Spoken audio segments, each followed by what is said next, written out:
आज की कहानी है नीयत। दोस्तों, एक बार की बात है, एक बूढ़ा आदमी एक रास्ते से जा रहा था और उस बूढ़े आदमी के पास 3 बड़ी थैलियाँ थीं और वह तीनों थैलियाँ बहुत ज़्यादा भरी हुई थी।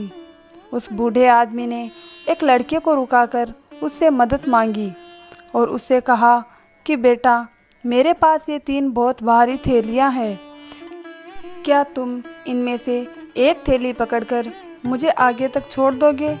लड़के ने बिना कुछ कहे उस बूढ़े आदमी से एक थैली अपने पास ले ली और वो उस बूढ़े आदमी के साथ चलने लगा। थोड़ी दूर चलने के बाद बूढ़े आदमी ने उस लड़के से कहा, बेटा, क्या तुम मेरे पास से एक थैली और ले लोगे?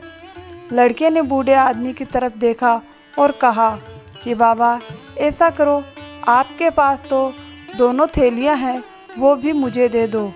बूढ़े आदमी ने उसे दोनों थैलियाँ देने से मना कर दिया।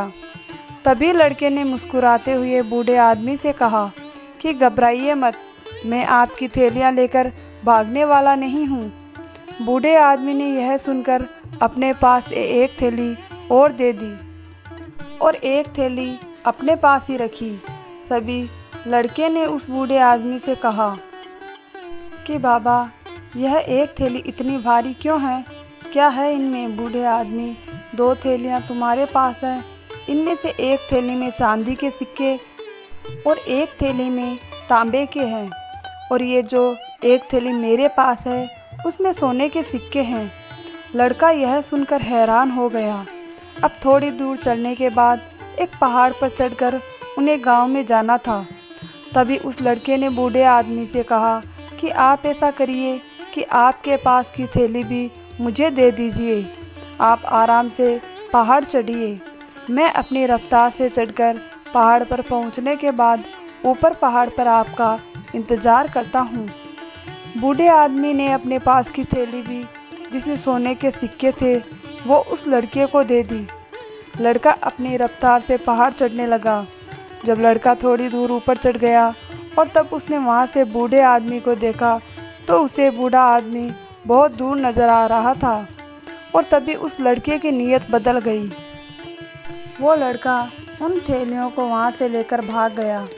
जब वह अपने घर पहुँचा और उसने थैलियों को खोलकर देखा तो उसने देखा कि उन थैलियों में पत्थर भरे हुए थे और उसमें से उस लड़के को एक चिट्ठी मिली जिस पर लिखा हुआ था कि अगर तुम थैलियों को लेकर नहीं भागते तो मैं तुम्हें महल का खास आदमी बना देता।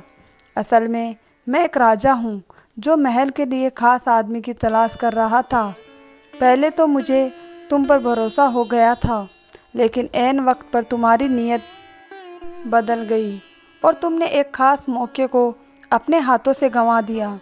दोस्तों, कहते हैं कि अगर आपकी नीयत साफ़ है तो आपको कामयाबी के लिए परेशान होने की ज़रूरत नहीं है, क्योंकि आप अभी भी एक कामयाब इंसान हैं।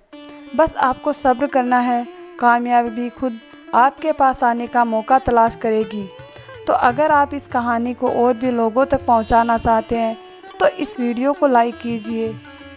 यूट्यूब इस वीडियो को और भी लोगों तक पहुंचाए। कहानी अच्छी लगे तो हमारे चैनल को सब्सक्राइब कीजिए। धन्यवाद दोस्तों, कहानी सुनने के लिए।